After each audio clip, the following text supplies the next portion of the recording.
들은 부모님한테 제가 받은 것도 많으니까 제가 아버지를 모셔야 한다는 입장입니다. 하지만 저는 이미 어머니의 간병을 부담한 것으로 제 할 도리는 다 했고요. 이제라도 동생들이 아버지의 병원비를 부담하게 할 수 있을까요? 그리고 여태 어머니를 위해 사용했던 병원비 역시 청구할 수 있을까요?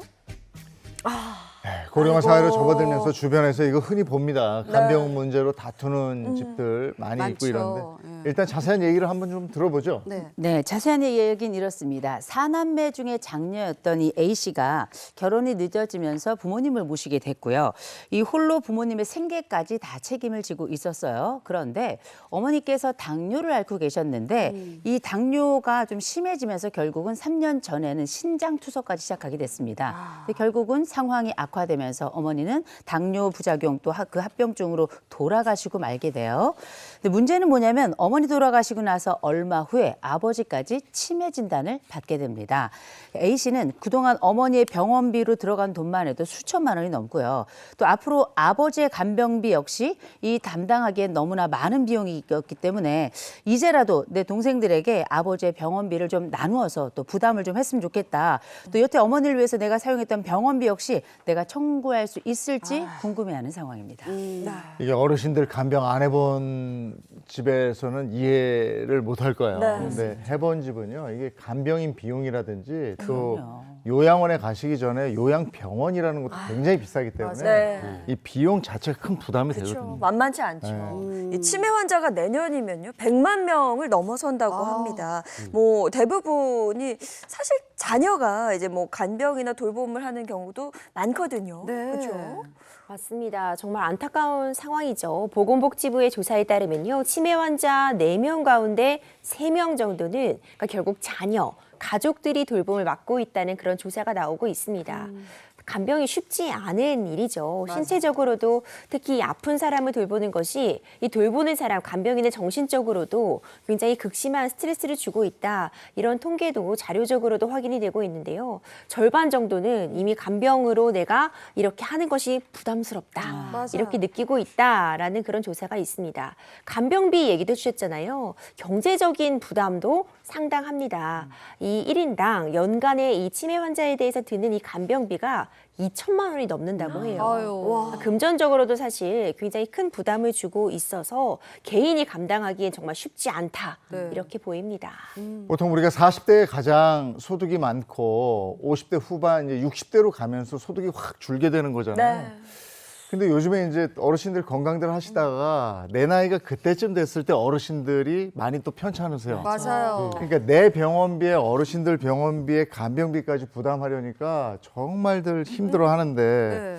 그래도 부모님들의 병원비는 자녀들이 책임을 좀 져야 되는 거잖아요.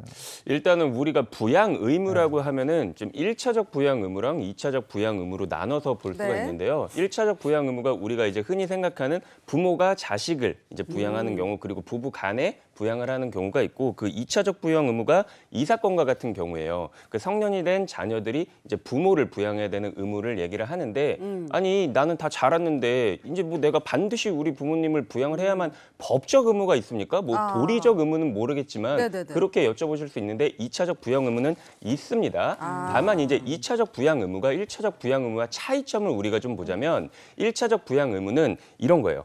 내가 어떻게 살던지 간에 우리 자녀를 무조건 부양을 해야 된다. 무조건요. 나는 어렵기 때문에 나 먹고 살기 어려워. 우리 자식 못 키워. 이런 건 안 되는 거예요. 네네네. 근데 2차적 부양 의무는 이럴 수 있어요. 만약에 내가 정말로 사정이 어려울 경우에는 뭐 필요 최소한의 한도에서 내가 할 수 있는 여력이 되면 할 수가 있는 거고, 그리고 피부양자, 여기서는 이제 부모님이 되시겠죠. 부모님이 경제적 능력이 아예 없는 경우, 예, 이런 경우에는 이제 2차적 책임으로서 자녀한테도 부모에 대한 부양 의무가 인정이 될 수 있습니다. 네.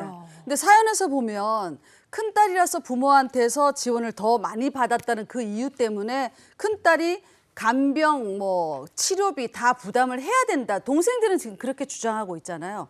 근데 이게 맞는 건지 더 부담하는 게. 왜 우리 흔히 10손가락 깨물어서 안 아픈 손가락 없다 이렇게 얘기를 하잖아요. 네. 근데 안 아픈 손가락 없지만 조금 더 신경 쓰이는 손가락이 있는 건 맞습니다. 있어요. 조금 더 신경이 네. 쓰이는 건데 실제로 소송까지 가는 그런 사례들을 보자면요. 자녀가 똑같이 있어도 한 자녀는 예를 들어서 악기를 전공한 겁니다. 악기를 전공하려면 아무래도 금전적으로 좀 지원이 더 들어간다. 제 얘기인가요? 제인씨죠. 너무 찔리는데. 네. 그런 바이올린? 이야기들 하잖아요. 그런데 또 어떤 경우에는 공부만 해서 자기는 펜값밖에 안 들었다. 또 이런 자녀가 있을 수 있습니다. 네. 또 누구는 장학금 받고 누구는 장학금 못 받을 수 있어요. 이럴 때 나중에 부모를 부양함에 있어서 학업에 있어서 돈이 더 많이 든 자녀가 그런 부양료를 더 내야 되는 것이냐? 그건 아닙니다.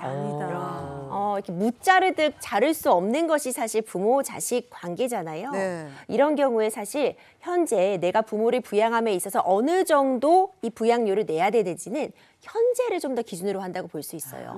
내 지금의 재산 상황이라던가 내가 지금 어느 정도 경제적으로 여유가 있는지 이런 부분들이 더 가만히 되지 과거에 내가 부모로부터 얼마나 더 지원을 받았느냐가 기준으로 된다고 보기는 어렵거든요. 네. 과거에 많은 지원을 받았지만 현재 경제 상황이 매우 어렵다면은 사실상 많은 돈을 낼 수 없을 거예요. 이런 부분들이 좀 가만히 된다 이렇게 볼 수 있을 것 같고 그래서 우리 사연으로 돌아온다고 해서 이제 큰딸이라 더 많은 지원을 받았다고 반드시 더 많이 부담해야 된다. 이건 아니다. 이렇게 정리할 수 있습니다.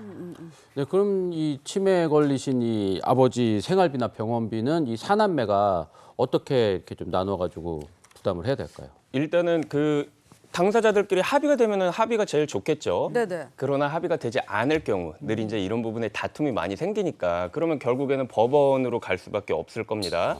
법원으로 가게 되면 변호사님 말씀하셨다시피 이 현재 시점을 기준으로 판단을 하게 될 거예요. 현재 시점을 기준으로 만약에 첫째가 굉장히 잘 산다. 그리고 둘째, 셋째는 조금 형편이 어렵다라고 한다면 이제 첫째한테 조금 더 많은 부양의 책임을 지우게 될 수는 있겠죠. 그러나 이게 영원하지는 않을 수도 있잖아요. 맞아요. 사정이 변경될 수 있단 말이죠. 이 첫째가 굉장히 사업이 잘 돼가지고 돈이 굉장히 많았었는데 쫄딱 망했어요, 한 번에. 이제 그런 경우에는 첫째가 변경 신청을 할 수도 있을 거예요. 그래서 나는 지금 현재로서는 도저히 이거를 감당을 할 수가 없다라고 하면은 사정 변경에 따라서 그 부분은 조절이 가능할 것으로 보입니다. 네, 우리 사연 속에서는 일단 이 첫째가 어머니 병원비와 생활비를 모두 부담한 걸로 나왔는데요. 맞아요. 그럼 저도 이게 궁금했어요. 이미 뭐 돌아가셨긴 했지만 과거에 내가 냈던 부양료 동생들에게 뭔가 다시 달라 이렇게 청구할 수 있는 건가요? 청구할 수 있습니다.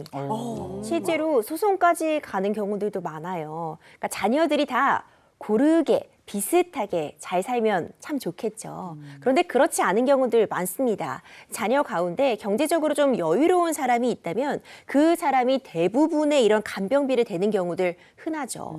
그런데 이 간병비가 사실 끝도 한도 없습니다. 누구나 경제적으로는 부담이 될 수밖에 없기 때문에 한 자녀가 예를 들어서 간병비를 쭉 부담해 왔는데 이것이 이제 더 이상 감당할 수 없는 지경에 이른 경우 또 경우에 따라서는 이런 문제 때문에 사이가 좋았던 형제자매 간에도 분란이 생긴 경우 일정 부분 간병비를 모두 부담했던 자녀가 다른 형제자매를 상대로 너도 이 정도는 부담했어야 된다 이런 부분들을 소송으로 청구하기도 합니다. 그럴 때 이제 재판부에서는 적어도 이 정도의 액수는 다른 자녀들도 부담을 했어야 된다 이 정도의 비율을 정하게 되고요. 그 정도의 액수에 대해서는 당연히 간병비를 부담했어야 된다 이런 청구가 받아들여지고 있습니다.